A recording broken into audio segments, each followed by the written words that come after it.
Bismillahirrahmanirrahim. Alhamdulillahilladzi ja'ala syahra ramadhana syahran mubarakan.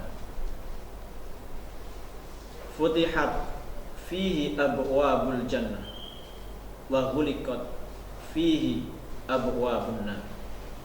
Syahrun awwaluhu rahmatun wa awsatuhu maghfiratun wa akhiruhu idkun minan nar. Ashhadu an la ilaha illallah wa ashhadu anna Muhammadar Rasulullah. Allahumma salli ala Muhammad wa ala alihi wa ashabihi ajma'in. Amma ba'd. Kaum muslimin wal muslimat yang dirahmati oleh Allah, semoga di bulan suci Ramadan ini puasa kita, sholat taraweh kita, tadarus Al-Quran kita, dan juga sodakoh-sodakoh yang kita keluarkan, semoga senantiasa diterima oleh Allah Subhanahu wa ta'ala. Amin, amin ya rabbal alamin. Tema kultum pada kesempatan kali ini yaitu mengenali diri sendiri di pintu Ramadan. Kaum muslimin wal muslimat yang dirahmati oleh Allah, momen ibadah puasa di bulan suci Ramadan ini adalah momen yang paling tepat untuk ma'rifatun nafsi, yaitu mengenali diri kita sendiri. Beliau Al-Imam Abu Hamid Muhammad bin Muhammad Al-Ghazali yang bergelar Hujjatul Islam, di dalam kitab Kimya'us Sa'adah beliau mengatakan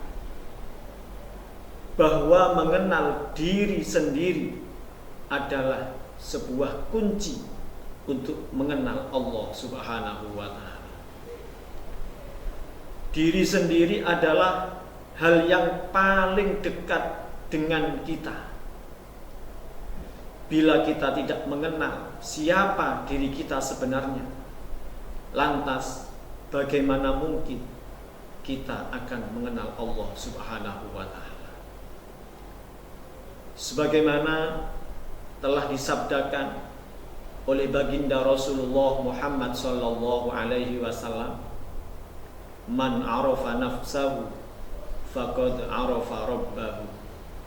Siapa yang mengenal dirinya, maka dia mengenal siapa Tuhannya. Tentu saja yang dimaksud oleh Al-Imam Ghazali di atas tidak hanya sekedar pengenalan diri sendiri secara lahiriah, secara fisik, seberapa besar diri kita, seperti apa kecakapan kita, dan bukan pula atribut-atribut yang kita sandang, seperti apa jabatan kita, seperti apa prestasi kita. Akan tetapi lebih jauh dan lebih dalam daripada itu semuanya, kaum muslimin wal muslimat yang dirahmati oleh Allah, untuk mengenali diri sendiri, maka kita harus mengetahui bahwa di dalam diri kita ini ada 3 jenis sifat yang bersemayam. Yang pertama, sifatul bahaim, sifat-sifat kebinatangan. Yang kedua, sifatus syayatin, sifat-sifat setan. Dan yang ketiga, sifatul malaikah, sifat-sifat kemalaikatan. Apa itu sifat-sifat kebinatangan? Binatang adalah bentuk sebuah makhluk hidup dengan rutinitas kebutuhan biologis yang sama persis dan mirip dengan manusia.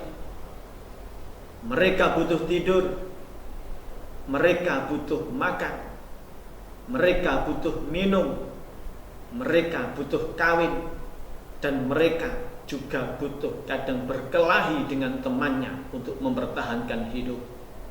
Sehingga ada kemiripan-kemiripan sifat-sifat yang dimiliki oleh binatang dengan sifat-sifat yang dimiliki oleh manusia. Yang kedua, sifat-sifat setan. Setan adalah sebuah representasi, yaitu sebuah keburukan.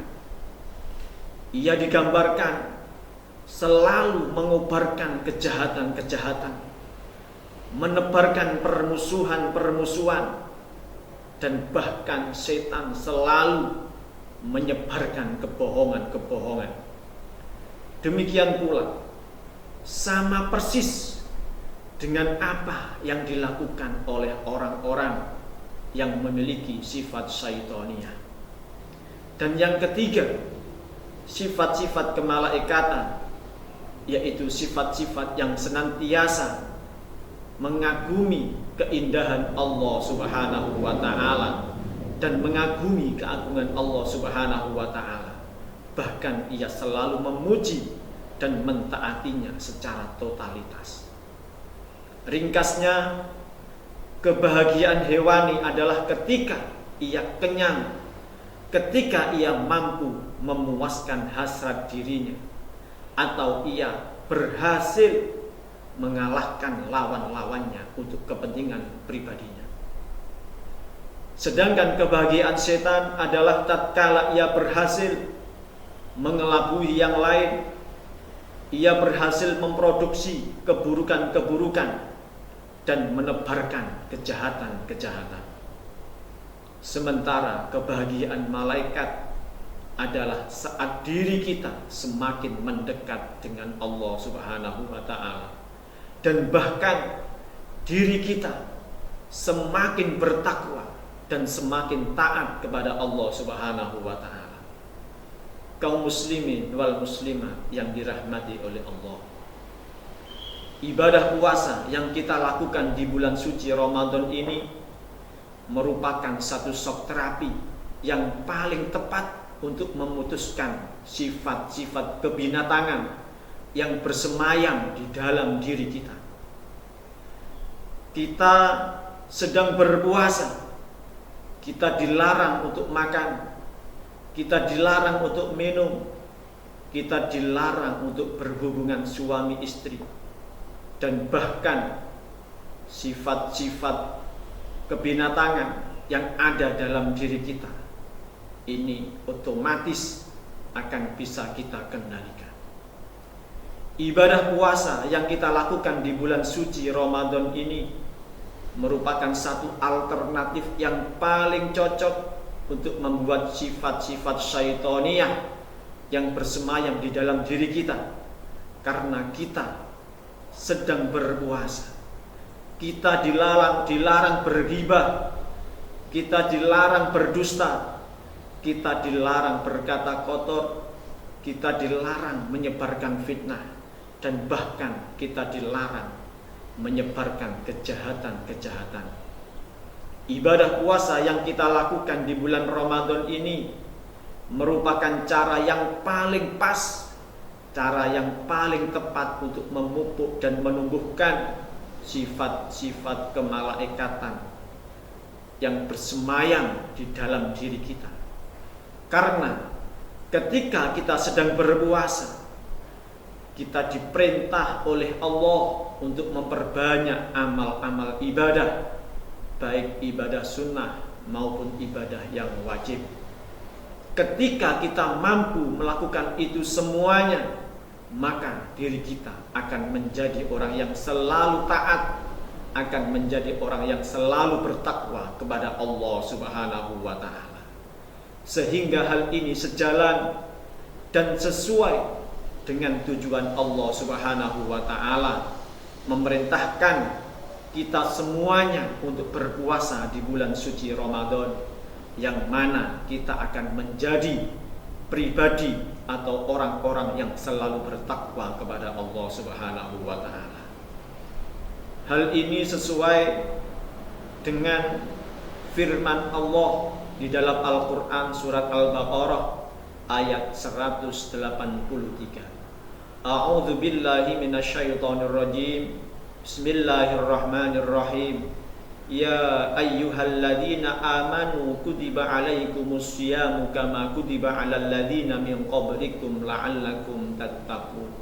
Wahai orang-orang yang beriman, diwajibkan atas kamu sekalian untuk melaksanakan puasa sebagaimana diwajibkan kepada umat-umat terdahulu, orang-orang sebelum kamu, supaya kamu bertakwa kepada Allah. Kaum muslimin wal muslimat rahimakumullah. Mungkin itu sekelumit yang bisa kami sampaikan. Semoga ada guna dan manfaatnya. Amin amin ya rabbal alamin. Assalamualaikum warahmatullahi wabarakatuh.